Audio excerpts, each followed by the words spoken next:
The Silver Heart. Ruthless billionaire Ryan Kensington had everything, except family. One night, a chance encounter with a little girl selling candy changed everything. When he saw the necklace she wore, a painful past resurfaced, and a shocking truth was revealed. Was fate giving him a second chance? Before we get into the story, comment below where you're watching from today. The evening lights of Manhattan twinkled like stars as Ryan Kensington stepped out of Le Ciel, one of the city's most exclusive restaurants. At 45, he commanded attention with his confident stride and impeccable suit that cost more than what most people made in a month. His phone buzzed constantly with messages from business associates and women eager for his company, but tonight, for some reason, he silenced it. "Mr. Kensington, your car is ready," said the valet, holding the door to his sleek black Bentley. Ryan nodded and slipped the young man a $100 bill without even looking at him. Money meant nothing to him these days. As the CEO of Kensington Enterprises, he had built an empire worth billions in real estate and technology. His face regularly appeared on the covers of business magazines, always with headlines praising his ruthless success. Tonight should have been like any other, a business dinner with investors, followed by a nightcap at his penthouse alone. But as he prepared to slide into his car, a small voice cut through the evening noise. "Sir, would you like to buy some candy?" Ryan turned, irritated by the interruption. On the sidewalk near the restaurant entrance stood a little girl, no older than 7. Her brown hair was pulled back in a messy ponytail, and her clothes looked worn and a size too small. In her small hands, she clutched a basket filled with assorted candies. "Beat it, kid," he said dismissively. "This is private property." The girl didn't move. "Please, sir, it's for my grandma. She's sick and needs medicine." Something about her voice made Ryan pause. There was no whining, no begging, just quiet determination in those large brown eyes that seemed oddly familiar. "Where are your parents?" he asked, his voice softening despite himself. "My mummy died last year," she replied, her little chin trembling slightly before she steadied it. "And I never knew my daddy." Ryan sighed. He knew he should just get in his car and drive away. Other people's problems weren't his concern. That's what his business partner Marcus always said. "You can't save everyone, Ryan. That's why we write checks to charity once a year and call it done." Yet he found himself reaching for his wallet. "How much?" "Whatever you can give," she said with a small, tired smile that seemed too old for her young face. Ryan pulled out a $50 bill. "Here, now go home. It's too late for a kid to be out selling." His words cut off abruptly as the girl reached for the money. The movement caused something to slip out from beneath her jacket. A necklace. A delicate silver chain with a small heart-shaped pendant. Ryan's breath caught in his throat. The world around him seemed to slow down. The street noises fading away. That necklace, he knew it. The simple silver heart with the tiny rose engraved on one side. It wasn't expensive or particularly remarkable, except for one thing. It had belonged to his mother. "Where did you get that?" he asked, his voice barely above a whisper. The little girl looked down, touching the pendant self-consciously. "It was my mommy's. Before she died." Ryan's legs felt weak. He knelt down to the girl's level, not caring that his $5,000 suit was touching the dirty sidewalk. "What was your mother's name?" he asked, his heart pounding so hard he could hear it in his ears.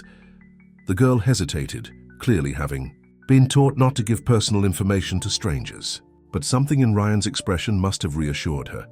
"Elena," she said. "Elena Kensington." The world tilted beneath Ryan's feet. Elena Kensington. His sister. The sister he hadn't spoken to in 15 years, not since their mother's funeral. When he'd made it clear his new life didn't have room for family connections that would only remind him of his humble beginnings. "And what's your name?" he asked, his voice cracking. "Lily," she answered.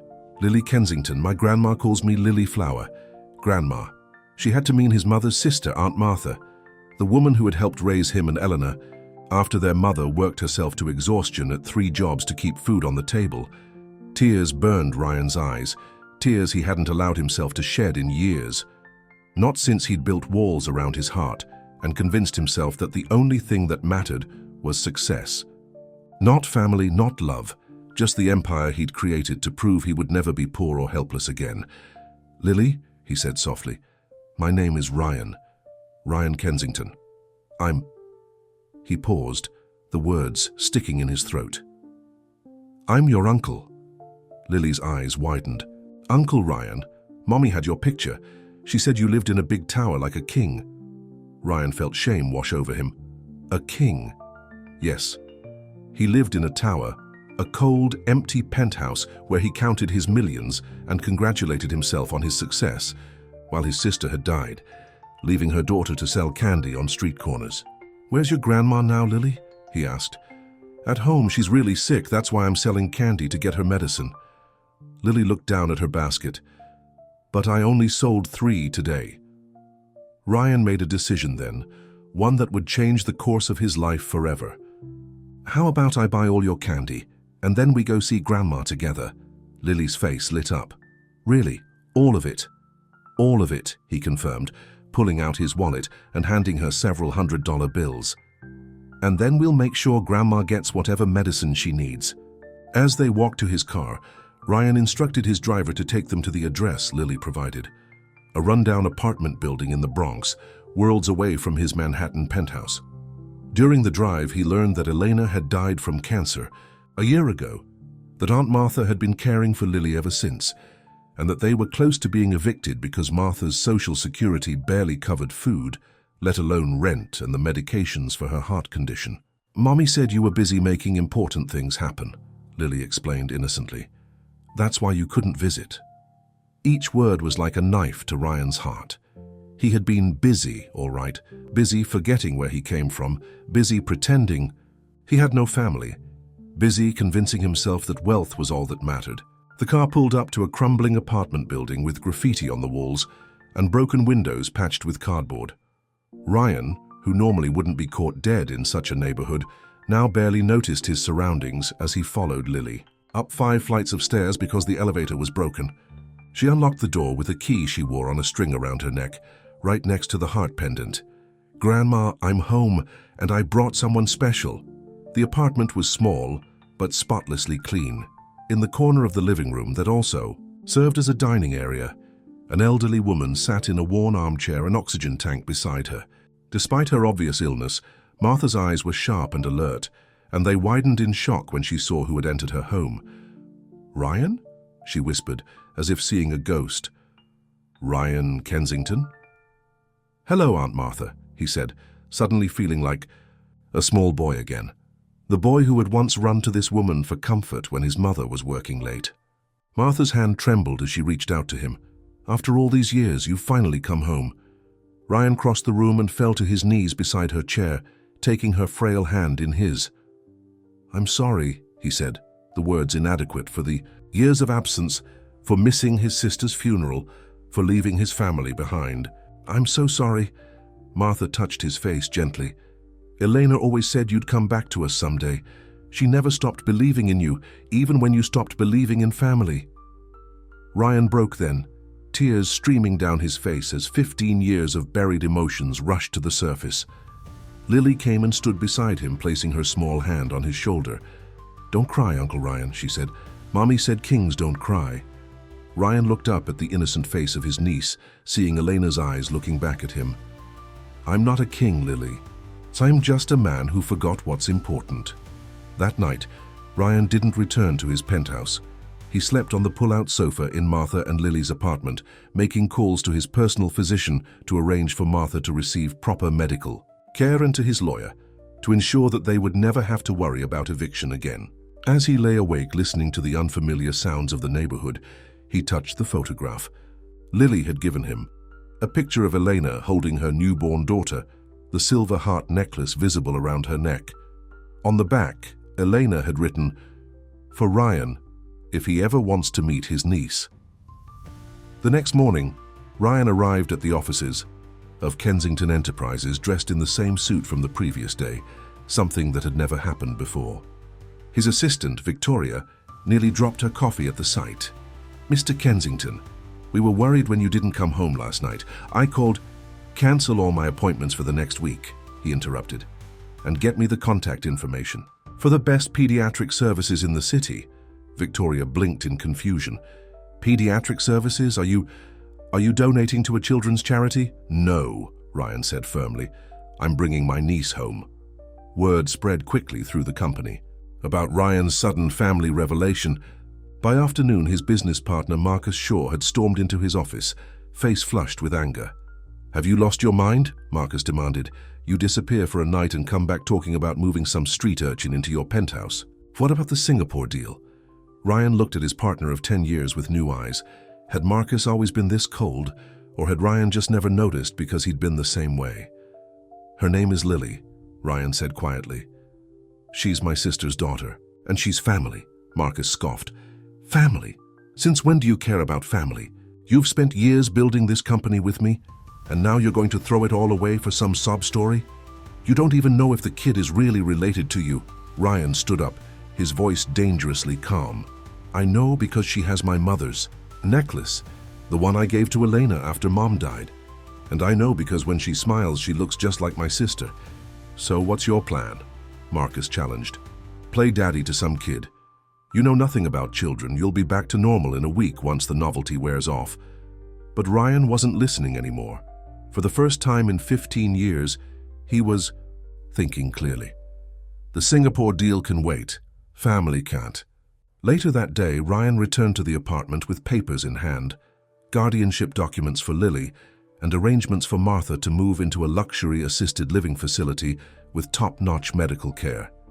He expected resistance, particularly from proud Martha, who had always refused handouts but was surprised by her reaction. Elena always said you'd remember who you were eventually, Martha said, tears in her eyes as she reviewed the papers. She kept that necklace to remind Lily that she had more family than just me. I don't deserve your forgiveness, Ryan admitted, or Elena's faith in me. Martha took his hand. Family isn't about deserving, Ryan. It's about belonging. Elena understood that. Now you need to help Lily understand it too. When Ryan explained to Lily that she would be coming to live with him, her reaction wasn't what he expected either. But who will take care of Grandma? She asked, her small face serious with responsibility beyond her years. Grandma is going to a special place where doctors will take good care of her, Ryan explained, kneeling to her level. And we'll visit her every day if you want. Lily considered this, then asked, Can I bring my mommy's pictures? Of course, Ryan said, his throat tight with emotion. We'll bring everything that's important to you. And can I still sell candy sometimes? She asked, surprising him again. Ryan smiled, despite himself. Why would you want to keep selling candy? Because sometimes people look sad like you did, she said simply, and candy makes them smile. In that moment, Ryan understood that he wasn't rescuing Lily. She was rescuing him. The next day, as Ryan helped Lily pack her few belongings, his phone rang continuously with calls from Marcus and other executives concerned about his sudden change in priorities. He ignored them all. Is that your important king business? Lily asked, pointing to the buzzing phone. Ryan silenced it and slipped it into his pocket. Nothing is more important than this right now. As they prepared to leave the apartment, Lily stood in the doorway, clutching a worn teddy bear and looking around as if to memorize every detail. What's wrong, Lilyflower? Martha asked gently. I'm scared, Lily admitted. What if Uncle Ryan decides he doesn't want me, like Daddy didn't want me? Ryan felt as if he'd been punched in the stomach. He knelt beside Lily and took her small hands in his. Lily, look at me. I'm not going anywhere. You're my family, the most important person in my life now. And I promise you, I will never leave you. Mommy said promises are forever, Lily said solemnly. She was right, Ryan agreed, and this is a forever promise. As they walked out of the apartment building, Ryan carrying Lily's small suitcase and Lily holding tightly to Martha's hand, he knew that his life would never be the same. The necklace that had brought them together gleamed in the sunlight against Lily's shirt, a reminder of the family bonds he had tried so hard to forget. The driver opened the door to the Bentley, and Lily's eyes widened at the luxury car. But before getting in, she turned to Ryan with sudden worry. Uncle Ryan, do kings have bedtime stories? Mommy always read me a bedtime story. Ryan smiled. feeling a warmth in his chest he hadn't experienced in years. "This king is just learning, Lily, but I promise you'll have bedtime stories every night." As the car pulled away from the curb, Ryan looked back at the neighborhood where his niece had been struggling to survive while he lived in luxury. He made a silent vow then, not just to Lily but to Elena's memory, that he would become the man his sister had always believed he could be.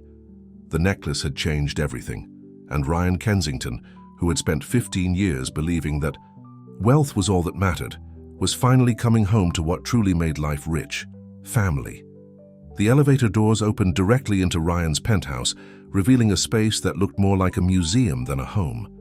Floor-to-ceiling windows showcased breathtaking views of Central Park, while modern art pieces worth millions adorned the walls. Everything was immaculate, with sharp lines and cold surfaces, glass, metal and marble everywhere. "Is this where you live?" Lily asked, clutching her worn teddy bear tighter as she stepped hesitantly onto the gleaming hardwood floor. "Yes," Ryan replied, suddenly seeing his home through a child's eyes. There were no family photos, no comfortable throws on. The furniture, not a single item out of place. It was the perfect showcase of wealth, but it lacked any warmth. "It's very big," Lily said politely, though her expression suggested she found it intimidating rather than impressive. Ryan set down her small suitcase. "Let me show you your room. The designer can change anything you don't like." As they walked down the hallway, the click of heels against hardwood announced the arrival of Sophia Winters, Ryan's girlfriend of the past 8 months. At 35, she was a striking woman with perfect blonde hair and the kind of beauty that came from the best cosmetic surgeons money could buy. "Ryan, darling, there you are. I've been calling." Sophia stopped short when she noticed Lily, her perfectly sculpted eyebrows arched in surprise. "I wasn't aware we had a visitor. Sophia, this is Lily." "My niece," Ryan said, placing a protective hand on Lily's shoulder. "Lily, this is Ms. Winters." Sophia's smile remained fixed, but her eyes grew cold. "Your niece? I wasn't aware you had any family." "It's a recent discovery," Ryan said simply. "Lily will be living with me from now on." Sophia's smile faltered. "Living with you? Here? But what about our trip to Monaco next week? The prince is expecting us." Before Ryan could respond, Lily stepped forward and offered her small hand to Sophia. "It's nice to meet you, Ms. Winters. Your dress is very pretty." Sophia looked down at the child's hand, with its bitten nails and tiny calluses from helping her grandmother with chores, and barely touched it before withdrawing her own. "Yes, well, Ryan, can we speak privately?" Ryan shook his head. "Later, Sophia. I need to get Lily settled in first." He led Lily to the guest bedroom, which, like the rest of the penthouse, was designed to impress rather than comfort. The king-sized bed looked enormous compared to Lily's small frame, and the modern art on the walls seemed cold and uninviting. "This will be your room for now," Ryan said, "but we can redecorate it however you like." Lily nodded politely, but her eyes darted nervously around the unfamiliar space. She placed her teddy bear carefully on the bed and opened her small suitcase, taking out a framed photograph of Elena. "Can I put Mommy's picture here?" she asked, indicating the sleek bedside table. "Of course," Ryan said, his throat tightening at the sight of his sister's smiling face. "You can put your things anywhere you want. This is your home now." Lily arranged her few possessions, a handful of well-worn children's books, some clothes, and a small collection of colored pencils and paper. Last, she took out the silver heart necklace, which she had removed before the car ride. "Mommy said I should keep this safe," she explained, holding it reverently. "It's very special." Ryan nodded, unable to speak as he watched Lily place the necklace beside her mother's photo. "Uncle Ryan," she said hesitantly, "does a king's house have cookies? Grandma and I always had milk and cookies before bedtime." Ryan smiled, grateful for the simple request. "I'm sure we can find some. Let's check the kitchen." In the kitchen, they discovered that Ryan's refrigerator contained nothing but expensive champagne, mineral water, and pre-prepared meals from his personal chef. The cabinets held gourmet coffee beans and imported teas, but nothing a child would enjoy. "I guess we need to go shopping," Ryan said, realizing how ill-equipped his life was for a child. "What kind of cookies do you like?" "Chocolate chip," Lily replied, brightening at the idea of shopping with her uncle. Grandma and I used to make them together. Ryan's phone buzzed again. Another call from Marcus. He silenced it and turned to Lily with a smile. Then that's what we'll do. We'll bake cookies together. As they prepared to leave, Sophia intercepted them in the living room. Ryan, we need to talk now. Her voice was sweet, but her eyes were hard. Not now, Sophia, Ryan said firmly. Lily and I are going shopping. Shopping? Since when do you go shopping? Sophia laughed incredulously. You have people for that. Ryan's jaw tightened. Things change. I'll call you later. Sophia stepped closer, lowering her voice. You can't just bring some child into your life and expect everything to revolve around her. What about us? What about your responsibilities? Marcus says you've been ignoring the Singapore deal. Lily is my responsibility, Ryan said quietly but firmly. She's family, Sophia, and right now she needs me more than Singapore does. Sophia's eyes narrowed. Is this some sort of midlife crisis? Because if you want a charity project, there are better ways to help underprivileged children than disrupting your entire life. Ryan felt a surge of anger, but before he could respond, he felt a small hand slip into his. Lily looked up at him with wide eyes that held too much understanding for a 7-year-old. We can go shopping another time, Uncle Ryan, she said softly. I don't want to cause trouble. Ryan squeezed her hand reassuringly. You're not causing any trouble, Lilyflower. Ms. Winters and I just have different priorities right now. He turned to Sophia, his expression resolute. I'll call you tomorrow. Without waiting for her response, he led Lily to the elevator, leaving Sophia staring after them in disbelief. At the grocery store, a place Ryan couldn't remember ever visiting himself, they filled a cart with everything a 7-year-old girl might need. Chocolate chip cookies, of course, but also cereal with cartoon characters on the box, peanut butter and jelly, and colorful fruit snacks. In the toy aisle, Ryan encouraged Lily to choose whatever she wanted, but she hesitated. Are you sure it's okay? She asked, eyeing a stuffed unicorn with longing. Mommy always said we had to be careful with money. Ryan felt a pang in his heart, imagining Elena struggling to make ends meet while he lived in luxury. It's more than okay, Lily. You can have anything you want. By the time they returned to the penthouse laden with shopping bags, Sophia was gone. But she had left her mark, a note on the counter expressing her disappointment in Ryan's sudden personality change and reminding him of all they would lose if he continued down this path of domestic mediocrity. Ryan crumpled the note and tossed it in the trash, then joined Lily in unpacking their purchases. Together they baked chocolate chip cookies from scratch, making a mess of the pristine kitchen.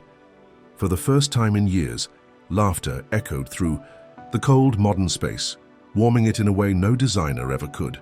That night, Ryan kept his promise and read Lily a bedtime story. As she drifted off to sleep clutching her new unicorn, alongside her old teddy bear, he noticed the silver heart necklace on the nightstand catching the soft light from the bedside lamp. I won't let you down again, Elena, he whispered to his sister's photograph. I promise. The next morning, Ryan called his assistant Victoria and instructed her to find the best schools in Manhattan for Lily. He also asked her to schedule a meeting with his lawyer to discuss formal adoption proceedings. And Victoria, he added, have my office redecorated.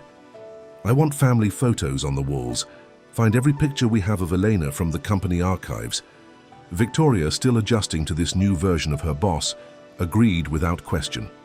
Ryan's next call was to Martha at the assisted living facility, checking that she was settling in and arranging for a video call with Lily that evening.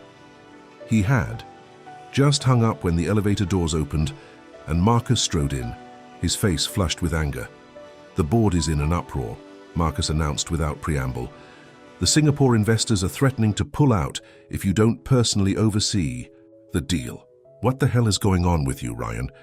Good morning to you too, Marcus, Ryan replied calmly, pouring coffee into a mug decorated with unicorns, another of yesterday's purchases. Marcus stared at the childish mug in disbelief. Have you lost your mind? This isn't you. The Ryan Kensington I know would never jeopardize a billion-dollar deal for some family drama. Maybe you never knew the real me, Ryan said, or maybe I didn't either until now. The Singapore deal needs your signature today, Marcus insisted, pulling papers from his briefcase. "I've been covering for you," telling them you had a minor health scare, but they want assurances from you directly. Ryan took the papers and scanned them.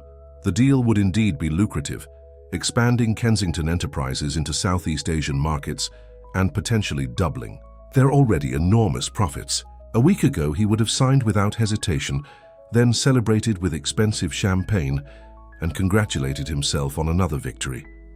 "I'll review these and let you know by the end of the day," he said, setting the papers aside. Marcus gaped at him. "Let me know this isn't a maybe situation, Ryan. This is what we've been working toward for years." Before Ryan could respond, a small voice called from the hallway. "Uncle Ryan, can I have cereal for breakfast?" Lily appeared in the doorway, still in her pajamas, her hair tousled from sleep. She stopped when she saw Marcus, suddenly shy. "Of course you can, Lily Flower," Ryan said warmly. "Come meet Mr. Shaw. He works with me." Lily approached cautiously, studying Marcus with the wariness of a child who had learned early that not all adults could be trusted. "Hello," she said politely, though she stayed close to Ryan's side. Marcus looked from Lily to Ryan, his expression a mixture of disbelief and calculation. "So this is the famous niece. I have to say, Ryan, she does have a look of Elena about her." Ryan tensed at the mention of his sister's name on Marcus's lips. "You never met Elena?" "Not in person, no," Marcus admitted with a shrug. "But I've seen photos. Office holiday parties from before you made it big, back when you still invited. Family-to-company events." There was something in Marcus's tone that made Ryan uncomfortable, a hint of something beyond professional concern. But before he could pursue it, Lily tugged at his hand. "Can I wear my special necklace today?" she asked. "I promise to be careful with it." "Of course," Ryan replied, turning his attention back to her. "It's your necklace now." Marcus's eyes narrowed at the mention of a necklace, but he said nothing, instead gathering his briefcase. "Review those papers, Ryan. I need your answer by 3 o'clock. After he left, Ryan helped Lily with breakfast, then called Victoria again to request she come to the penthouse to stay with Lily while he went to the office for a few hours. He needed to deal with the Singapore situation, but also wanted to search the company archives for something that had been nagging at him since Marcus's visit. At the office, Ryan bypassed his executive suite and headed straight for the records room in the basement. Few people ever came down here, where the company's history was stored in rows of filing cabinets and boxes. He found what he was looking for in a dusty box labeled Corporate Events 2007-2008. Photographs from the Christmas party the year before he became CEO. In one photo, he stood proudly next to Eleanor, his arm around her shoulders. She wore a simple black dress and the silver heart necklace. They were both smiling, unaware that within months, their relationship would fracture beyond repair as Ryan's ambition consumed him. But it wasn't Elena that Ryan was focused on now. It was the man in the background, staring at her with undisguised interest. A younger Marcus Shaw, who at that time was just another ambitious executive in the company. Ryan flipped through more photos and found another one, this time of Marcus, actually talking to Eleanor at the bar. Ryan had no memory of introducing them, but clearly they had met. His phone buzzed with a text from Victoria. "Lily is asking when you'll be home. She wants to show you her drawings." Ryan smiled, tucking the photos into his jacket pocket. He'd look into the Marcus situation later. Right now, his niece needed him. Back at the penthouse, Ryan found Lily and Victoria at the dining table, surrounded by colored pencils and paper. Lily had created dozens of drawings, mostly of unicorns and rainbows, but also one of what appeared to be 3 people holding hands, a tall man in a suit, a little girl, and a woman with wings. "This is you and this is me," Lily explained, pointing to the figures. "And this is Mommy watching over us from heaven." Ryan felt tears prick his eyes as he hugged her. "It's beautiful, Lily. We'll frame it and put it right on the wall." Victoria, watching this interaction, seemed moved. "She's very talented, Mr. Kensington. We had a lovely afternoon." After Victoria left, Ryan and Lily had dinner together, pizza ordered from a local place rather than the gourmet meals Ryan usually ate.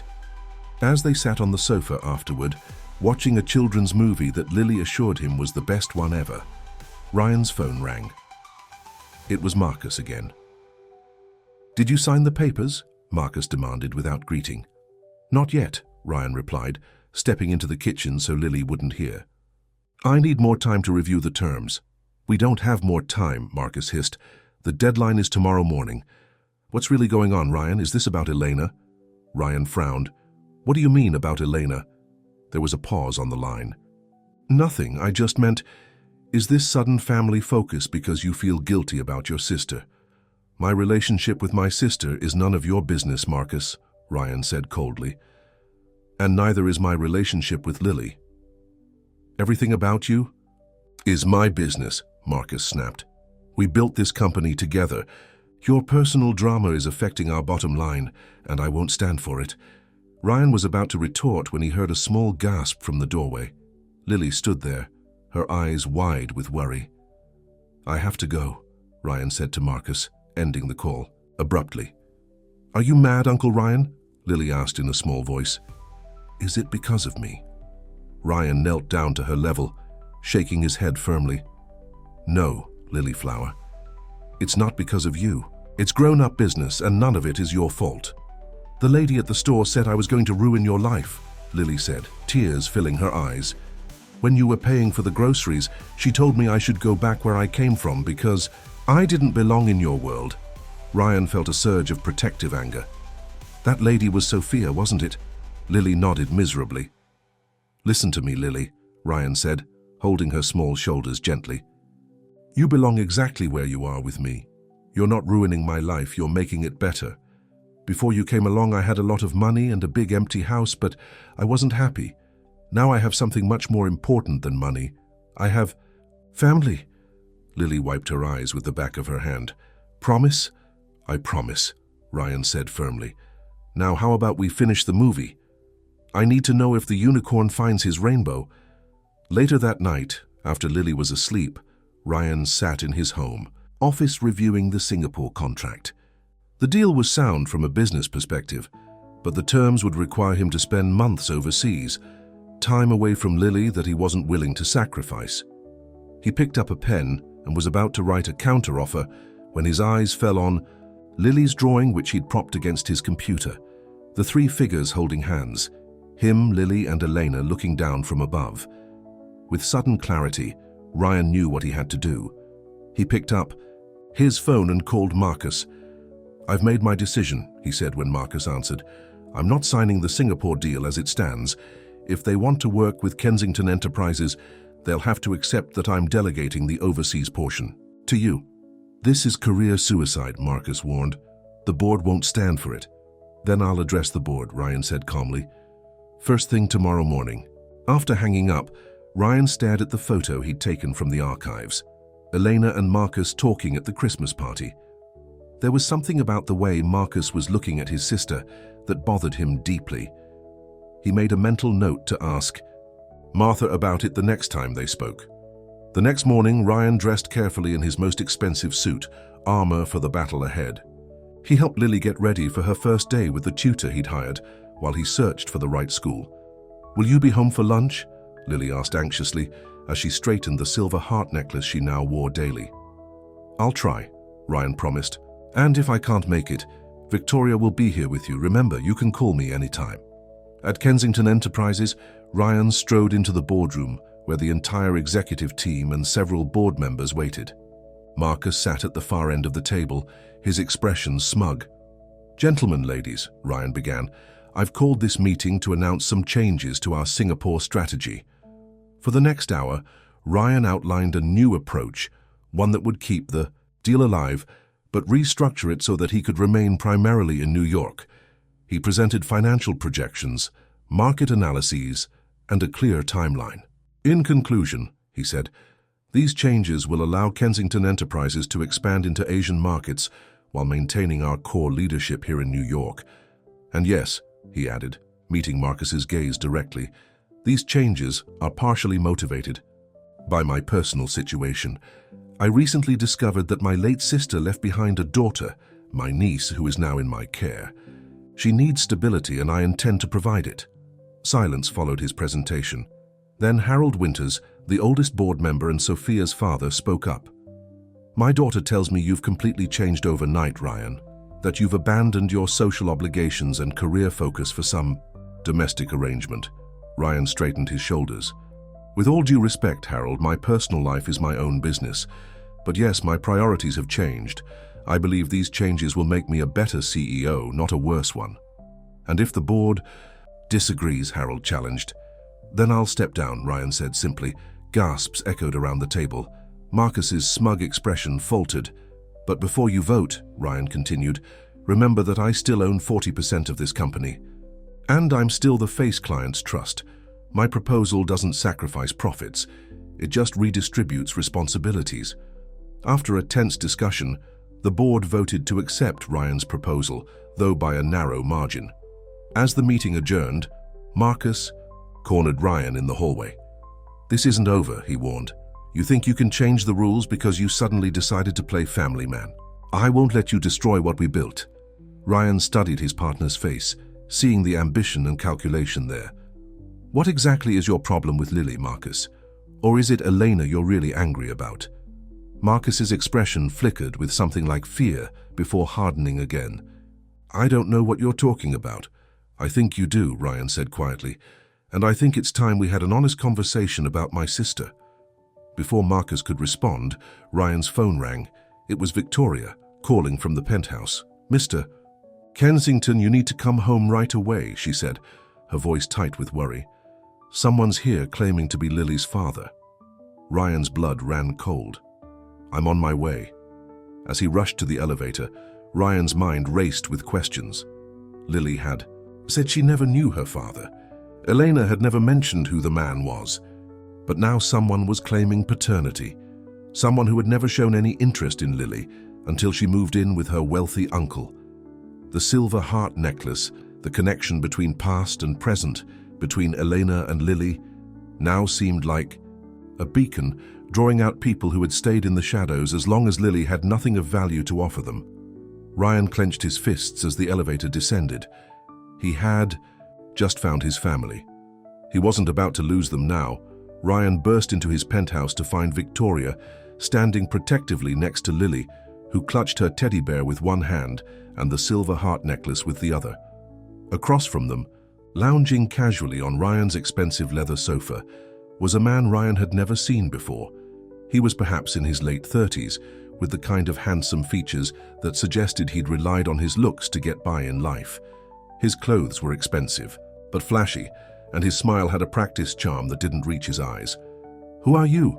Ryan demanded, moving immediately to Lily's side. The man stood extending his hand as if they were meeting at a business lunch. James Collins, I'm Lily's father. Ryan ignored the outstretched hand.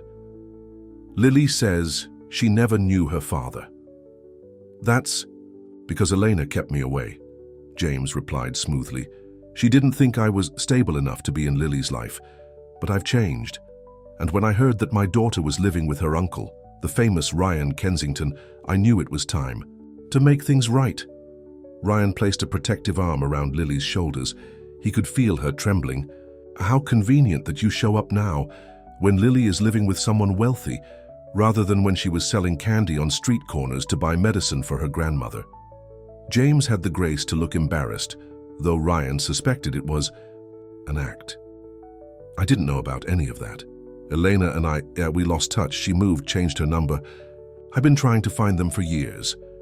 Uncle Ryan, Lily whispered, looking up at him with fearful eyes. I don't know this man. Ryan knelt down to her level. It's okay, Lily Flower. Why don't you go to your room with Victoria for a little while? I need to talk to Mr. Collins. Once Lily and Victoria had left the room, Ryan's demeanor changed completely. His voice dropped to a dangerous quiet. Let's cut the act. What do you really want? James's charming facade slipped slightly.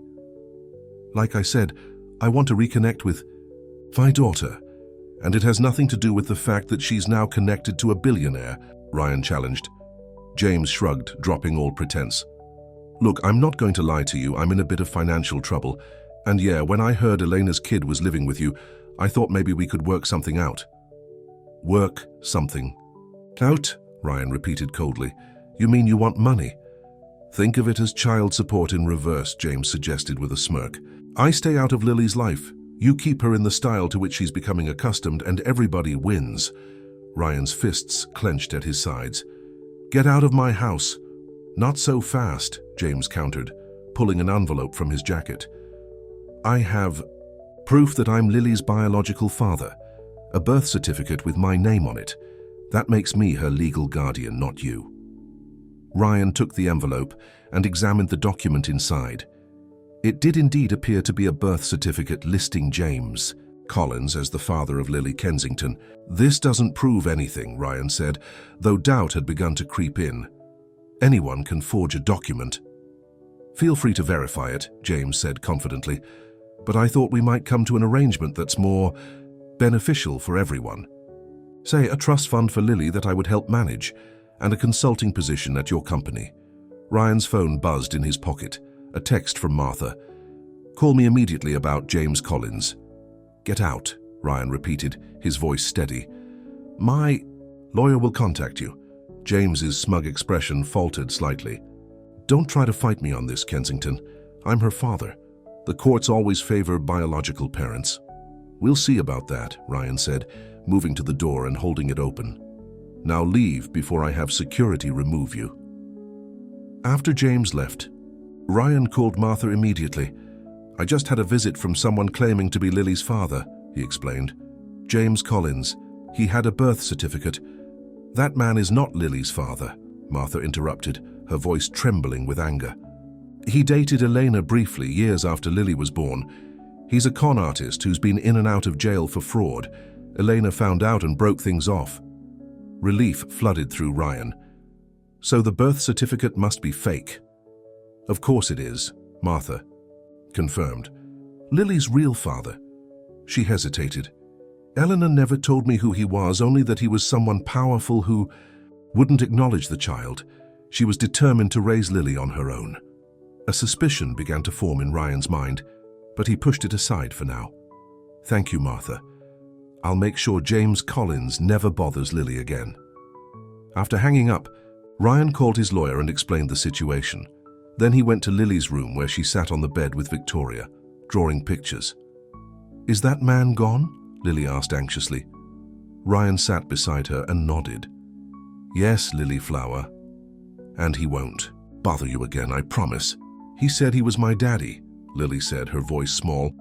But Mommy never talked about my daddy. She just said he couldn't be with us. Ryan hugged her close. Some people tell lies to get what they want, Lily. But you don't have to worry about him anymore. That evening, after Lily was asleep, Ryan received a call from Marcus. I heard you had some trouble at your penthouse today. A man claiming to be your niece's father. Ryan frowned. How did you know about that? There was a pause on the line. News travels fast. Did you verify his story? He's a fraud, Ryan said firmly. And I'm handling it. Good, Marcus replied, though something in his tone made Ryan uneasy. We can't afford any more distractions.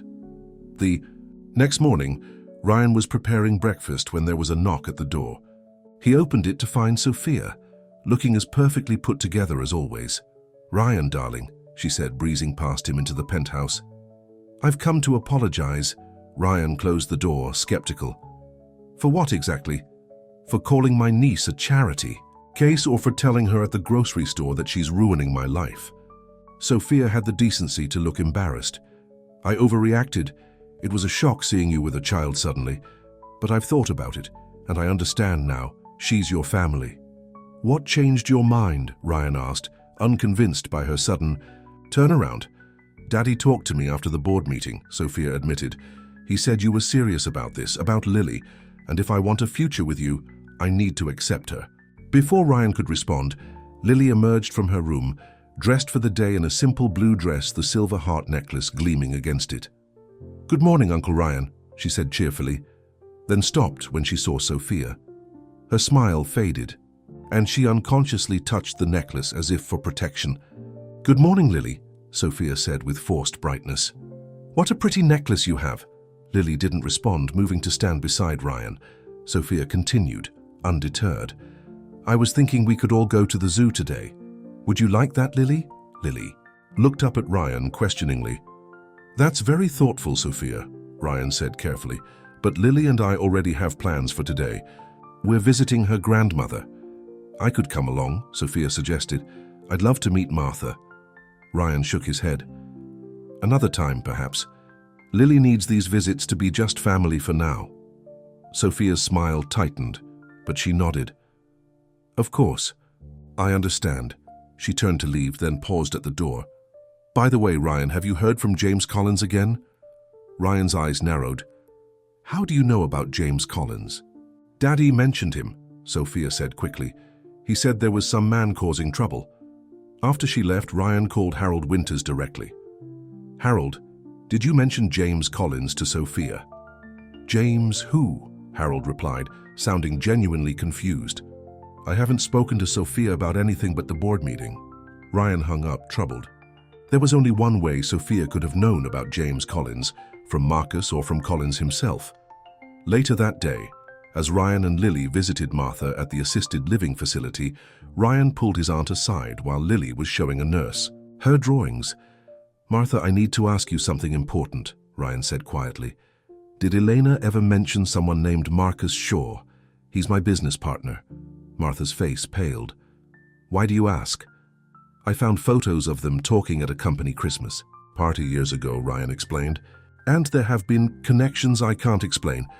Marcus knowing about James Collins, seeming particularly affected by Elena's memory. Martha sighed heavily, sinking into a chair. Elena made me promise never to tell anyone. But now that she's gone and with everything that's happening, you deserve to know. She looked up at Ryan, her eyes sad. Marcus Shaw is Lily's father? Ryan felt as if the floor had dropped out from beneath him. What? They met at your Christmas party, Martha explained. Had a brief affair. When Elena found out she was pregnant, she told him. But he was already engaged to someone from a wealthy family. He offered her money to take care of it. When she refused, he threatened her. Said if she ever told anyone, especially you, he would make sure she regretted it. Why especially me? Ryan asked, though he was beginning to understand. Because he knew how ambitious you were, Martha said. He convinced Elena that if you found out he had fathered a child with your sister, you would end your business partnership with him. He told her it would ruin your career, everything you'd worked for. Elena believed him. She loved you, Ryan, despite how distant you'd become. She didn't want to be the reason your dreams fell apart. Ryan felt sick with guilt and rage, so she struggled alone, raising Lily, while I ignored her. She never blamed you, Martha said gently, and she made her choice to protect Lily from a man who didn't want her, but now he knows I've taken Lily in, Ryan finished grimly, and he's afraid I'll discover the truth. On the drive back to the penthouse, Ryan was silent, his mind racing with implications. Marcus had known about James Collins because he was monitoring anything that might expose his secret. And now, with Lily wearing Elena's necklace, the necklace she had worn to that fateful Christmas party, Marcus must be terrified that Ryan would put the pieces together. Uncle Ryan, why are you frowning? Lily asked from the back seat. Did I do something wrong? Ryan forced a smile. Not at all, Lily Flower. I just have some grown-up problems to solve. Is it about that man who pretended to be my daddy? Lily asked perceptively. Ryan hesitated, then decided honesty was best. Partly, but don't worry, I'm going to make sure you're safe. When they arrived home, Ryan received a text from his lawyer. DNA proof may be needed to counter Collins' claims. Recommend testing ASAP. Ryan stared at the message, an idea forming. DNA testing would prove James Collins wasn't Lily's father, but it could also prove who was. The next morning, Ryan called an emergency board meeting at Kensington Enterprises. Every executive and board member was required to attend, including Marcus. As the room filled, Ryan stood at the head of the table, projecting confidence despite the anger and betrayal churning inside him. Thank you all for coming on such short notice, he began. I've called this meeting to address some concerning issues that have come to light, issues that affect not only me personally, but potentially the company as well. Marcus shifted uncomfortably in his seat. What kind of issues? Fraud, for one, Ryan said coldly. A man named James Collins has falsified documents claiming to be my niece's father. My lawyers are handling the legal aspects, but I'm concerned about how he obtained information about Lily in the first place. What does this have to do with the company? Harold Winters asked impatiently. Because someone inside Kensington Enterprises has been feeding information to Collins, Ryan explained. Someone who knew exactly when Lily came to live with me. Someone who might benefit from creating chaos in my personal life. All eyes turned to Marcus, who maintained an impressive poker face. That's a serious accusation, Ryan. Do you have proof? Not yet, Ryan admitted, but I will soon. I've authorized a full investigation including phone records, emails, and security footage. Marcus's composure finally cracked. This is absurd. You're letting your personal problems interfere with business again. Am I? Ryan challenged. Or are you the one who's been keeping secrets that could impact this company? Secrets about your relationship with my sister, perhaps? The room fell. Silent. Marcus's face drained of color. I don't know what you're talking about, he said, but his voice lacked conviction. I think you do, Ryan pressed, and I think it's time for the truth to come out. All of it. Before Marcus could respond, the boardroom door opened and Victoria entered with Lily. Ryan had arranged this timing precisely, knowing the effect it would have. Lily wore a pretty dress and the silver heart necklace that had started everything. As she walked toward Ryan, everyone in the room could see her, clearly including Marcus, whose eyes locked onto her with unmistakable recognition. I'm sorry to interrupt, Victoria said, playing her part perfectly. But Lily wanted to give you something before her tutor arrives. Lily approached the table, oblivious to the tension in the room. I made this for you, Uncle Ryan, she said, handing him a drawing of the two of them holding hands. Thank you, Lily Flower, Ryan said warmly. Everyone, this is my niece, Lily Kensington. The board members murmured greetings, but Marcus remained, frozen, staring at Lily, at her brown eyes so like his own, at the shape of her face that mirrored his sister's. Lily, these are the people who work with me, Ryan explained, then pointed directly at Marcus. And this is Mr. Shaw. He was an old friend of your mother's. Lily smiled politely. Hello, Mr. Shaw. Marcus managed a stiff nod, his hands gripping the edge of the table. After Victoria took Lily out, Ryan continued the meeting as if nothing unusual had happened, discussing quarterly projections and market strategies. But the damage was done. Everyone in the room had seen Marcus's reaction to Lily, and rumors would begin immediately. As the meeting adjourned, Marcus tried to escape quickly, but Ryan caught up to him in the hallway. My office, now. Once they were alone with the door closed, Ryan didn't bother with preliminaries. You're Lily's father. It wasn't a question, but Marcus answered anyway. You can't prove that. Actually, I can, Ryan countered. A simple DNA test will confirm it, but we both know the truth already, don't we? That's why you've been so against my taking Lily in. You're afraid I'll discover what you did to Elena. Marcus's facade finally crumbled. It wasn't like that. Elena and I, it was just a fling. When she told me she was pregnant, I was already engaged to Catherine. Her family had connections we needed for the Richardson merger.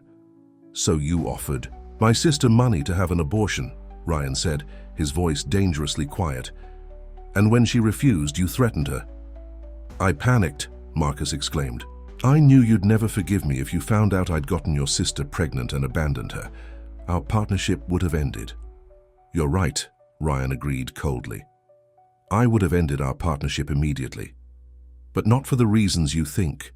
Not because you got my sister pregnant, but because you're a coward who threatened a pregnant woman rather than take responsibility for your actions. Marcus's expression hardened. What are you going to do? Tell the board? They won't care about some ancient personal drama. No, Ryan said, they won't care about that. But they will care that you conspired with James Collins to try to take Lily away from me, to hide your paternity by supporting a fraud. Marcus paled. I didn't save. Jit, Ryan interrupted. My security team has already traced the calls between you and Collins. You paid him to create a fake birth certificate and claim paternity. Ryan moved to the door, then turned back. You have two choices, Marcus. Resign quietly, sell your shares back to me at market value, and never contact Lily or me again. Or face a very public exposure, legal charges for fraud and DNA testing that will prove you abandoned your own daughter. So you need me, Marcus argued desperately. This company will be fine without you, Ryan finished. I've already spoken to the board privately. They support my decision. Marcus's shoulders sagged in defeat. What about Lily? Are you going? To tell her? Not yet, Ryan said. Maybe not ever. She's been through enough already. She deserves a father who actually wants her, who puts her needs above his own ambition. Like you're doing now? Marcus asked bitterly. Ryan nodded. Yes, because that's what family does. That evening, Ryan sat with Lily on the balcony of the penthouse, watching the sunset over Central Park. She was playing with the silver heart necklace, turning it over in her small fingers. Uncle Ryan, she said thoughtfully, is Mr. Shaw a bad man? Ryan looked at her in surprise. Why do you ask that? Lily shrugged. He looked at me funny at your office, and he seemed scared. Ryan considered how to answer. Mr. Shaw made some mistakes, Lily. He hurt people, including your mom. Did he hurt you too? She asked. Yes, Ryan admitted. But not as badly as he hurt himself. When people make selfish choices, they end up alone, Lily nodded sagely. Like in my storybook, the dragon hoarded all the gold and ended up with no friends. Ryan smiled at her simple wisdom. Exactly like that. Are you sad about Mr. Shaw? Lily asked, always perceptive beyond her years. Little, Ryan acknowledged. We were friends for a long time, but I'm much happier having you in my life than I ever was counting money with Mr. Shaw. Lily beamed at him, then grew serious again. Uncle Ryan, will that fake daddy come back? No, Lily Flower, Ryan assured her. He won't bother us again. Indeed, James Collins had quickly disappeared after Ryan's lawyers contacted him with evidence of his conspiracy with Marcus and threats of criminal charges.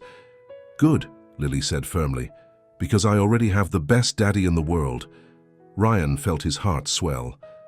I'm your uncle, Lily. She shook her head stubbornly. Grandma says family is about love, not just blood. And you love me like a daddy. Tears pricked Ryan's eyes. Yes, I do. The next morning, Ryan woke to find an email from Marcus, sent at 3 a.m. Resignation effective immediately. My lawyer will contact you about the shares. But this isn't over, Ryan. Catherine knows everything now, and she's not as forgiving as you think she is. Ryan deleted the email without responding. Marcus's threats meant nothing compared to the progress he'd made with Lily. In just a few weeks, she had transformed from a scared, guarded child to one who laughed easily and slept through the night without nightmares. The penthouse had changed too. Colorful drawings now covered the refrigerator, stuffed animals perched on the formerly minimalist furniture, and family photos, including several of Elena that Martha had provided, adorned the walls. As Ryan prepared breakfast, his phone rang. It was Harold Winters. I assume you've seen Marcus's resignation, Harold said without preamble. Yes, Ryan confirmed. Care to explain what really happened? Harold asked. The board is in an uproar. Marcus made some personal choices that compromised his integrity and the company's, Ryan said carefully. He chose to resign rather than face the consequences.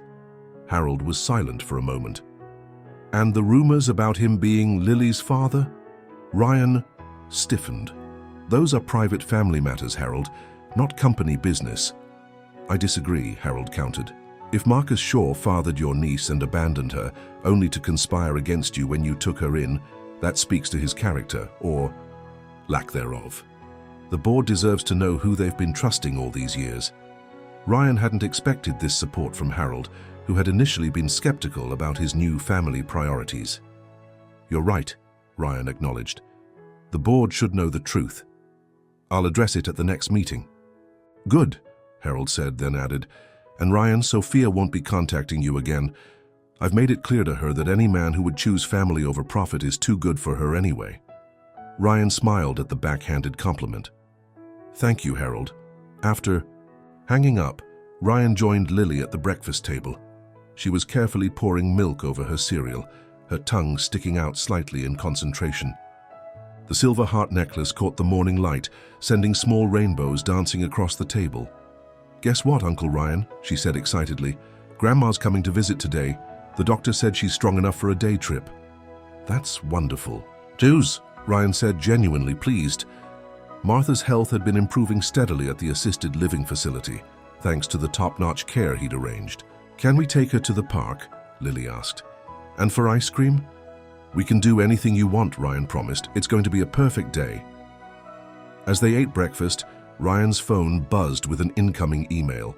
He almost ignored it, not wanting to interrupt this peaceful moment, but something made him check. The email was from Catherine Shaw, Marcus's wife. "We need to talk about Lily." Ryan felt a chill run down his spine. The battle for his family wasn't over yet. "Is something wrong, Uncle Ryan?" Lily asked. Noticing his expression, Ryan forced a smile. "Nothing for you to worry about, Lilyflower. Just some boring grown-up stuff."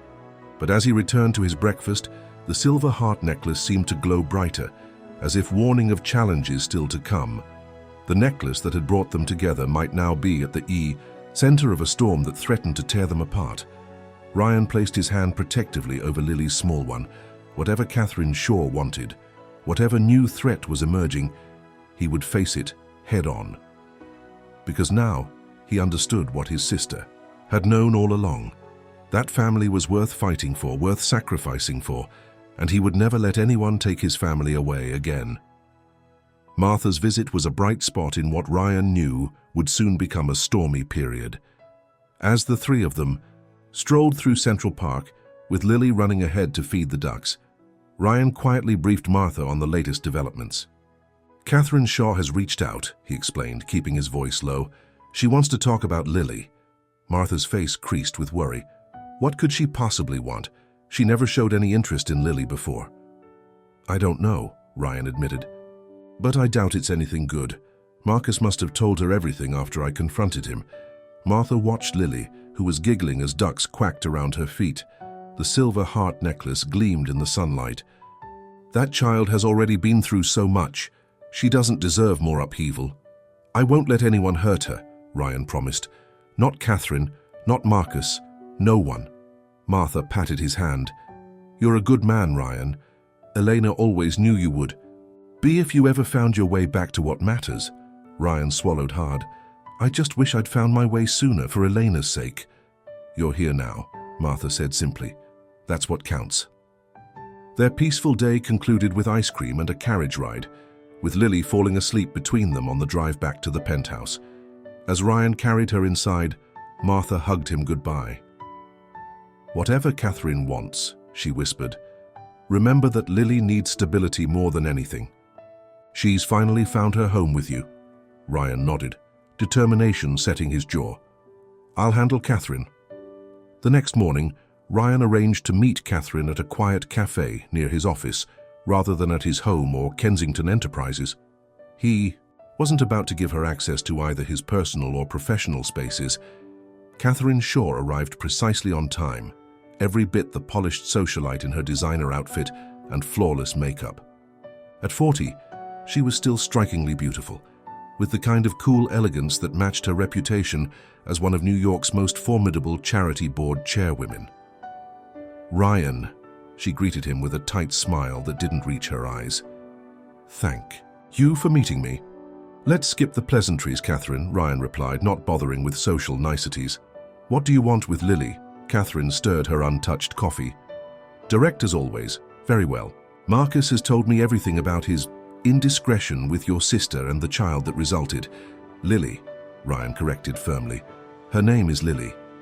"Yes, Lily," Catherine acknowledged with a slight nod. "I understand you've taken her in and are planning to adopt her officially." Ryan's eyes narrowed. "How do you know that? The paperwork was just filed yesterday." "I have my sources," Catherine said dismissively. "What concerns me is how this situation affects the Shaw family, specifically our son Christopher." Ryan hadn't expected this angle. "Christopher? What does Lily have to do with your son?" "Everything," Catherine replied coolly. "Christopher is Marcus's heir, his only legitimate child. The Shaw family name and fortune are meant to pass to him, but now there's Lily, Marcus's biological daughter, who happens to be living with one of the wealthiest men in New York." Understanding dawned on Ryan. "You're worried that Lily will have a claim on Marcus's assets." "Precisely," Catherine confirmed. And while I doubt you need Marcus's money, the legal recognition of paternity could complicate Christopher's inheritance. I have no intention of pursuing Marcus's money for Lily, Ryan assured her. I'm more than capable of providing for her myself. Catherine leaned forward. Intentions change, Ryan. What happens if your company faces difficulties, or if you decide Lily deserves her biological father's support after all? I need more than verbal assurances. What exactly are you proposing? Ryan asked warily. A legal agreement, Catherine explained. One that ensures Lily will never make a claim against Marcus's estate or seek any form of support from him. In exchange, she paused, reaching into her handbag and withdrawing an envelope.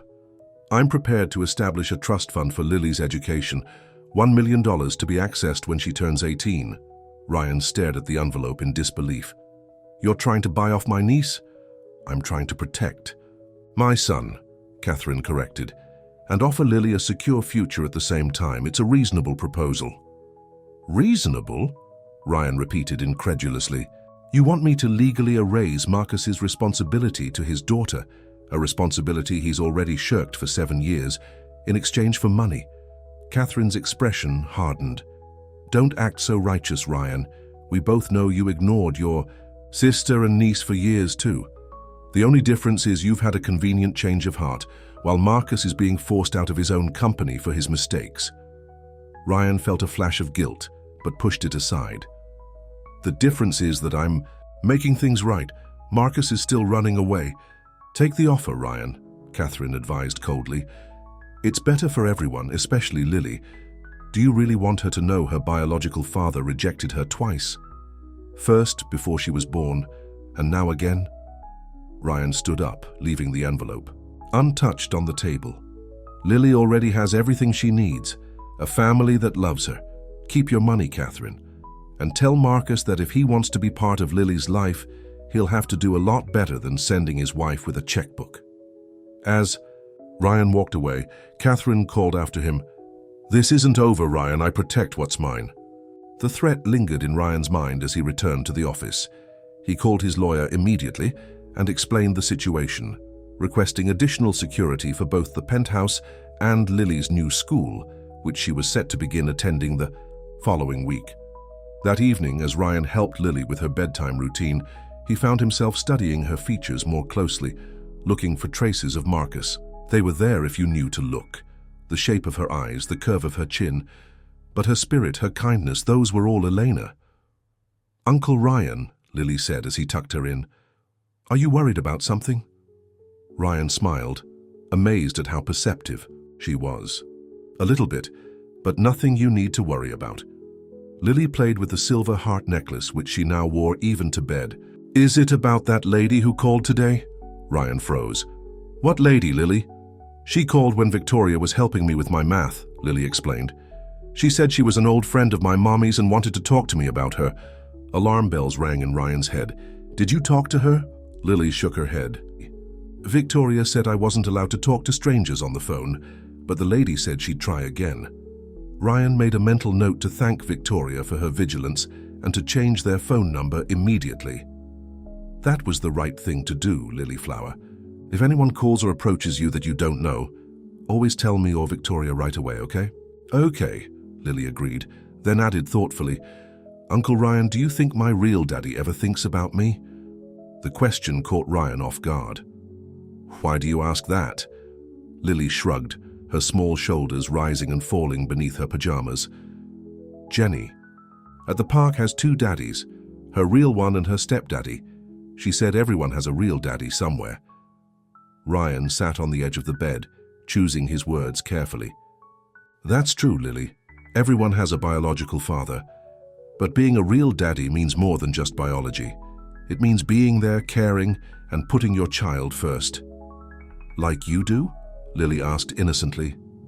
Ryan nodded, his throat tight with emotion. I try to. I love you very much, Lily. I love you too, she said, yawning. And I don't need another daddy. You're perfect. As Lily drifted off to sleep, Ryan gently touched the silver heart necklace. I'll keep you safe, he whispered. I promise. The E. Next morning, Ryan received a concerning call from his lawyer. Catherine Shaw has filed for a DNA test, the lawyer explained.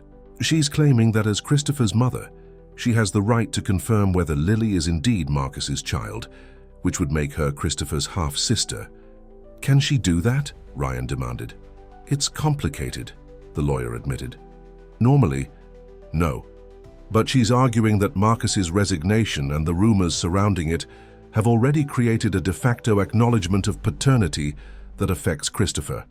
Fight it, Ryan instructed. Use every legal maneuver possible to block this. I will, the lawyer promised. But Ryan, you should prepare for the possibility that a judge might grant her request, especially if she convinces the court that it's in Lily's best interest to know her biological father. After hanging up, Ryan stared out at the Manhattan skyline, his mind racing. Catherine was moving faster and more aggressively than he'd anticipated. If she succeeded in forcing a DNA test, it would only be the beginning. Next would come visitation requests, then shared custody claims, all designed to control Lily's connection to the Shaw family and, by extension, any inheritance rights. His intercom buzzed, and Victoria's voice came through. Mr. Kensington. Martha is on line 1. She says it's urgent. Ryan picked up immediately. Martha, what's wrong? Someone came to the assisted living facility, asking questions about Lily, Martha said, her voice shaking with anger. A private investigator, claiming to be working for Child Protective Services. But when I called CPS to verify, they had no record of any investigation. Ryan's blood ran cold. What kind of questions? About Elena, about Lily's early years, about whether I was fit to care for her before you took her in, Martha explained. I didn't tell him anything, but one of the nurses might have. They don't all know to be careful. I'll send security to you right away, Ryan assured her, and I'll have someone look into who hired this investigator, though I have a pretty good idea. After arranging protection for Martha, Ryan called an emergency meeting with his home security team and Lily's school administrators. By afternoon, he had implemented a comprehensive security protocol. No one could pick Lily up from school except Ryan or Victoria. All visitors to the penthouse had to be pre-approved, and Lily was not to go anywhere without a security escort. That evening, as Ryan was reviewing legal documents in his home office, Victoria knocked on the door. Mr. Kensington, there's a woman here to see you. She says her name is Catherine Shaw, and she won't take no for an answer. Ryan tensed. Is Lily in her room? Victoria nodded.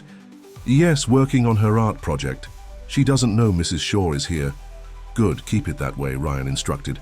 I'll meet with Catherine in the living room. Catherine stood by the windows, surveying the penthouse with a critical eye. Interesting. What you've done with the place, she remarked as Ryan entered. It used to be so elegant. The walls that had once displayed expensive abstract art now featured Lily's framed drawings alongside professional family photographs. Colourful throws and pillows had softened the formerly stark furniture, and children's books filled shelves that once held only business awards.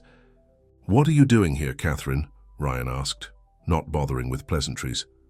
I wanted to see where Lily lives, Catherine replied simply, to understand what I'm up against. You're not up against anything, Ryan said firmly. Lily is my niece and I'm her legal guardian, end of story. Catherine smiled coldly. For now, but the DNA test will change things. Once paternity is established legally, Marcus will have rights. Rights that can be exercised by me as Christopher's mother and Marcus's wife. Is that why you sent a fake CPS investigator to harass my aunt? Ryan challenged. Catherine didn't. Deny it. I needed information from an unbiased source. Martha is hardly objective where Lily is concerned. Stay away from my family, Ryan warned. All of them. Your family? Catherine repeated with a raised eyebrow. Lily is Marcus's daughter, a Shaw. That makes her Christopher's sister and part of our family too. The family that Marcus denied. Her? Ryan countered. The family that's only interested in her now because you're worried about inheritance claims. Catherine's composure slipped slightly. You know nothing about my concerns, Ryan. This isn't just about money. Then what is it about? Ryan demanded. Control, Catherine admitted, her voice harder now. Marcus has lost everything because of that child, his company, his reputation, nearly his marriage.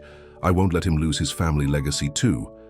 And what about what Lily has lost? Ryan asked quietly. Her mother, her childhood security, years without a father. Does any of that matter to you? Of course it does, Catherine replied, though her eyes remained cold. That's why I offered the trust fund. I'm trying to secure her future. No, you're trying to buy her off, Ryan corrected, and I won't allow it. Catherine moved toward the hallway that led to the bedrooms. I'd like to meet her. After all, she is my stepchild. Ryan stepped in front of her, blocking her path. Absolutely not. You need to leave now. Uncle Ryan? Lily's small voice came from behind him. She stood in the hallway, the silver heart necklace gleaming against her pajamas. Who's that lady? Before Ryan could answer, Catherine stepped around him. Hello, Lily. I'm Catherine Shaw. Her voice had transformed, becoming warm and maternal. I'm a friend of your father's. Lily looked confused. My father? But my Uncle Ryan is your biological father, Catherine clarified, kneeling to Lily's level. The man whose DNA you carry. His name is Marcus Shaw. Ryan moved quickly to Lily's side, putting a protective arm around her shoulders. That's enough, Catherine. But Lily was already looking up at Ryan with wide, questioning eyes. Uncle Ryan? Is that true? Is Mr. Shaw my real daddy? Ryan felt trapped. He had never wanted Lily to find out this way, certainly not from Catherine's calculating lips. But he wouldn't lie to her either. Yes, Lily, he admitted softly. Marcus Shaw is your biological father, but he hasn't been part of your life until now. Because he didn't want me? Lily asked, her voice small. Before Ryan could answer, Catherine interjected. Because he didn't know how to be a father then. But people change, Lily, and families can grow and heal. Ryan shot Catherine a warning look. That's not your story to tell. It's as much my story as yours, Catherine replied coolly, then turned back to Lily with a gentle smile. I have a son, named Christopher. He's 10 years old. That makes him your half-brother. Wouldn't you like to meet him? Lily looked overwhelmed, unconsciously clutching her necklace for comfort. I don't know. That's enough, Ryan said firmly. Lily, please go back to your room. Victoria will be right there. Lily hesitated, torn between curiosity and the security of Ryan's presence, but she trusted him implicitly, so she nodded and retreated down the hallway. Once she was gone, Ryan turned to Catherine, no longer bothering to hide his anger.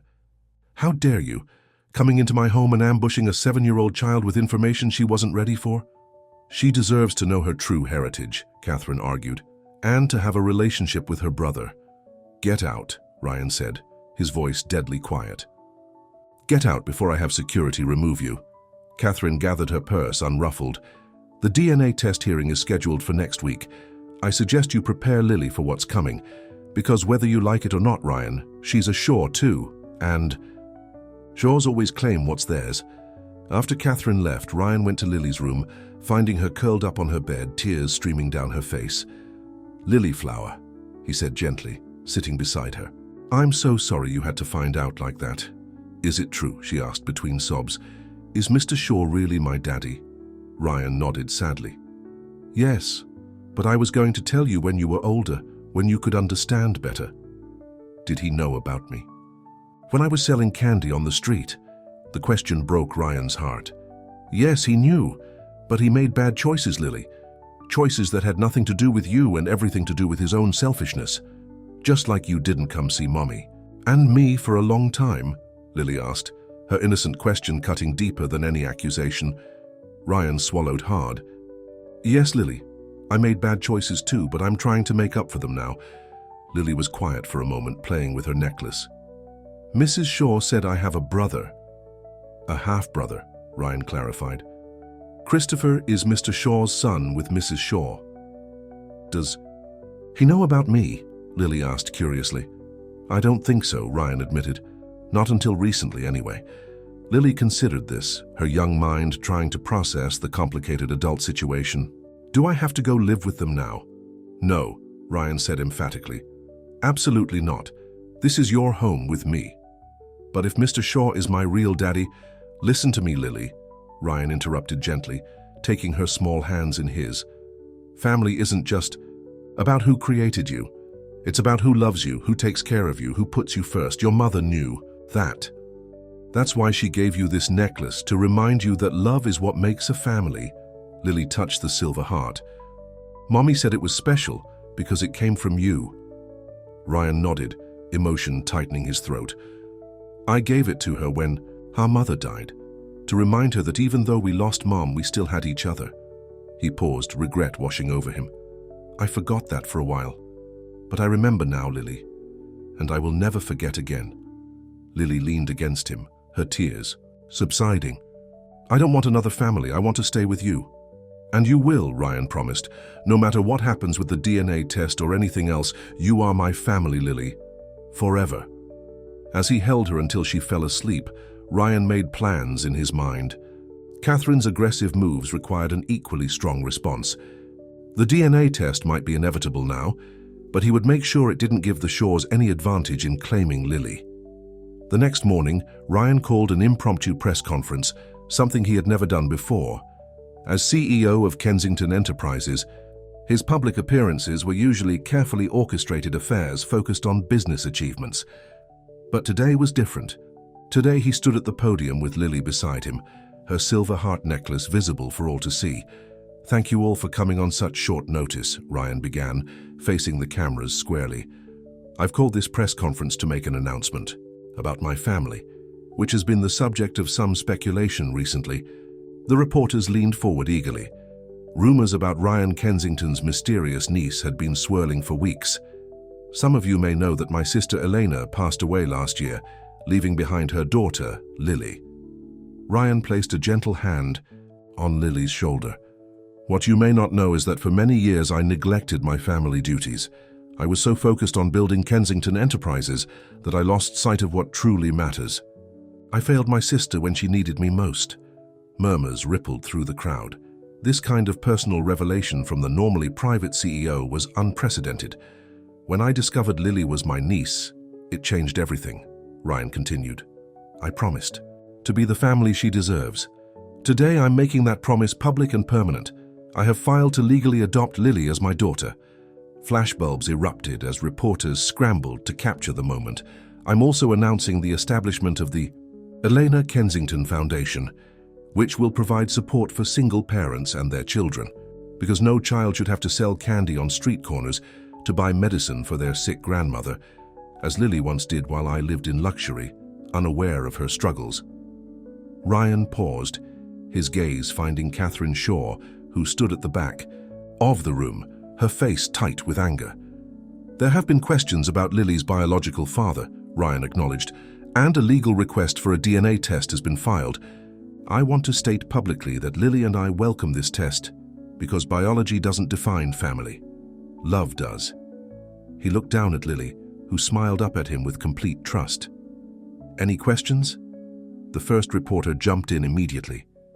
Mr. Kensington, are the rumors true that Marcus Shaw is Lily's biological father? Before Ryan could answer, Lily stepped forward to the microphone. Though nervous, her voice was clear and determined. My Uncle Ryan is my daddy now. That's all that matters. The simplicity and sincerity of her statement silenced the room momentarily before cameras flashed again, capturing the image of the powerful CEO and the small girl with the silver heart necklace that had brought them together.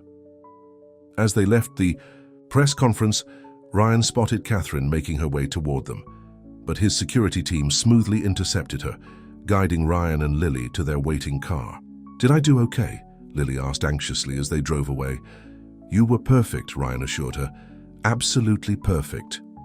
The following days were a whirlwind of legal meetings, press inquiries, and preparations for the DNA test. Through it all, Ryan maintained a calm exterior for Lily's sake, though inside he was preparing for every possible outcome. The day of the DNA test arrived with the clinical sterility of a medical procedure. Lily was brave as the technician swabbed her cheek, her small hand clutching Ryan's tightly. Will it hurt? She had asked that morning. Not at all, Ryan promised. It's just like brushing your teeth, but gentler. Marcus was there too, looking uncomfortable under Catherine's watchful eye.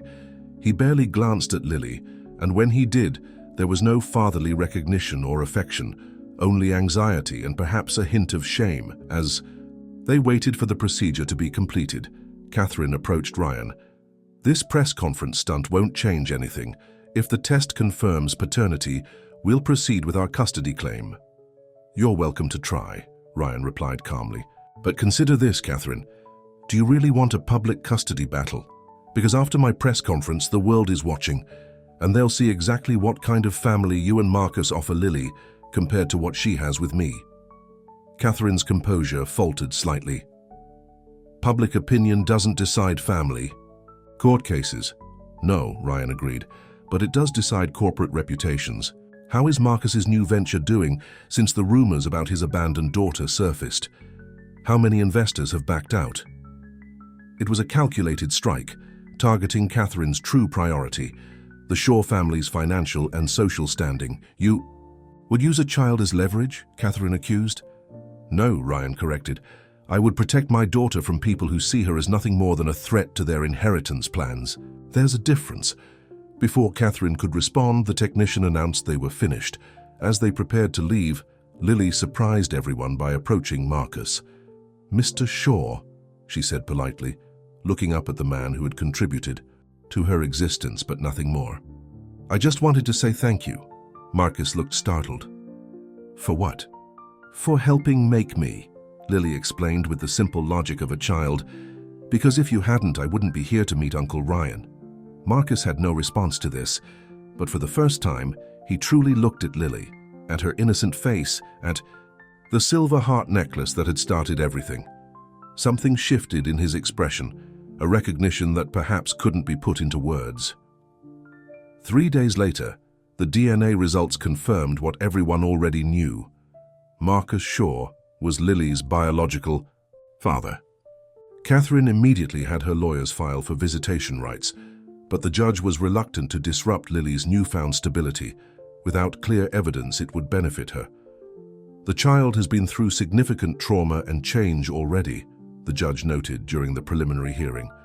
"Mr. Kensington has provided a stable, loving home. Any visitation arrangement must prioritize Lily's emotional well-being." It was a small victory, but Ryan knew the battle was far from over. Catherine would not give up easily, and the legal proceedings could drag on for months or even years. What he didn't expect was the phone call that came late one evening as he was reading Lily a bedtime story. "Ryan, it's Marcus," said the voice on the other end, sounding tired and resigned. "We need to talk without the lawyers, without Catherine." They agreed to meet at a quiet bar downtown, neutral territory away from both their offices and homes. Marcus was already there when Ryan arrived, nursing a scotch and looking older than his years. "Thank you for coming," Marcus said as Ryan sat down across from him. "What's this about, Marcus?" Ryan asked warily. Marcus stared into his drink. "I saw the pictures from your press conference. Lily wearing Elena's necklace. She looks so much like her." Ryan remained silent, waiting. "I've made a lot of mistakes," Marcus continued. "With Elena, with Lily, and with you. When Elena told me she was pregnant, all I could think about was my career, my engagement to Catherine, the merger we were working on. I convinced myself I was protecting everyone by keeping it secret." "You were protecting yourself," Ryan corrected coldly. "Elena suffered alone because of your selfishness." "Yes," Marcus admitted, surprising Ryan with his candor. "I was a coward, and I've been paying for it ever since. My marriage to Catherine has been a power struggle from day one. She monitors every decision I make, every dollar I spend. The only joy I have is Christopher, and even with him, I feel like I'm failing." "Why are you telling me this?" Ryan asked. Marcus looked up, meeting Ryan's eyes directly. "Because I'm withdrawing our petition for visitation rights. Catherine doesn't know yet. She'll be furious, but I've instructed my lawyers to file the paperwork tomorrow." Ryan was stunned. "Why?" "Because I saw the way Lily looked at you at the DNA testing facility," Marcus explained. "Like you hung the moon, and the way she looked at me, with politeness, but no connection, no love." He paused, swallowing hard. "She has what she needs in you, Ryan. A real father. I'm just biology." "What about Catherine?" Ryan asked skeptically. "She won't give up so easily." "Leave Catherine to me," Marcus said with newfound resolve. It's time I stood up to her, for Christopher's sake as much as Lily's.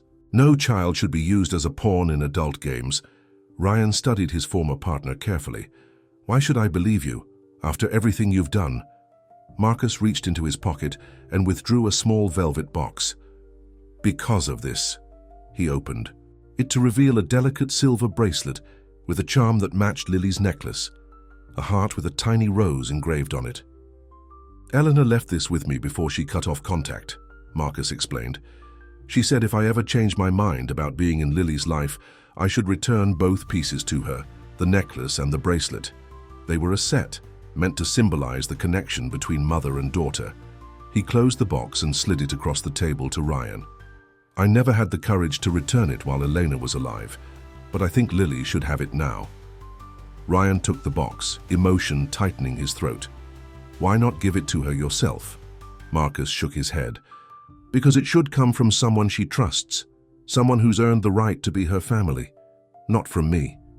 He stood to leave, then hesitated. Take care of her, Ryan. Be the father I couldn't be. In the weeks that followed, true to his word, Marcus withdrew the visitation petition. Catherine was furious, threatening divorce and public scandal, but Marcus stood firm. Eventually, they reached a private agreement. Catherine would drop all legal claims regarding Lily in exchange for Marcus's continued financial support of the lavish lifestyle she and Christopher were accustomed to. The Elena Kensington Foundation flourished, providing support to hundreds of single-parent families. Ryan restructured Kensington Enterprises to prioritize family-friendly policies, earning praise from business publications that had once criticized his ruthless approach. On a sunny Saturday 6 months after the DNA test, Ryan and Lily sat in Central Park, feeding the ducks just as they had with Martha that day. Lily wore both the silver heart necklace and the matching bracelet now, the set finally reunited. Uncle Ryan, she said thoughtfully, does Mr. Shaw ever ask about me? Ryan nodded. Sometimes. He asks how you're doing in school if you're happy. Does he want to see me? Lily asked, her expression curious rather than anxious now. Only if you want to see him, Ryan replied honestly. It's entirely your choice, Lilyflower. Lily considered this, playing with her bracelet. Maybe someday, not now but someday, and maybe I could meet Christopher too. Whenever you're ready, Ryan assured her. There's no rush. Uncle Ryan, Lily said, changing the subject, the judge said today that you're officially my daddy now. Does that mean I should call you Daddy instead of Uncle Ryan? The adoption had been finalized that morning, a simple courtroom procedure that legalized what their hearts had known from the beginning. You can call me whatever feels right to you, Ryan said gently. Uncle Ryan, Daddy, or even just Ryan. What matters is that we're family, officially and forever. Lily beamed, the sunlight catching her necklace and bracelet, sending small rainbows dancing across her face. I think I'll call you Daddy, because that's what you are in here. She placed her small hand over her heart. Ryan hugged her close, marveling at how a chance encounter on a Manhattan street corner had changed everything, how a silver necklace had led him back to family, to what truly mattered. I love you, Lilyflower, he whispered. More than all the money in the world, Lily giggled. More than a king's gold. Much more, Ryan confirmed, because family is the greatest treasure of all. As they walked hand in hand through the park, the silver heart necklace caught the light. Once more, a symbol of the love that had brought them together and the bond that nothing could break. Not money, not power, not biology. The necklace that had changed everything had in the end restored what mattered most. Family. 3 years later, Kensington Enterprises had transformed into a family-focused corporation, with Ryan at the helm, but working reasonable hours that allowed him to be home for dinner with Lily every night. Martha lived in a comfortable apartment near their penthouse, her health stabilized thanks to excellent medical care. On Lily's 10th birthday, she received a card from Marcus and Christopher Shaw. Inside was a photo of a boy with the same eyes as Lily and a short note. Happy birthday from your brother. Maybe we can meet someday. Lily showed it to Ryan, who had since officially become Daddy in her vocabulary and her heart. What do you think? She asked, twisting the silver heart necklace that she still wore daily. Should I meet him? Ryan smiled at the confident, happy child she had become. It's entirely up to you, Lilyflower. Whatever you decide, I'll support you.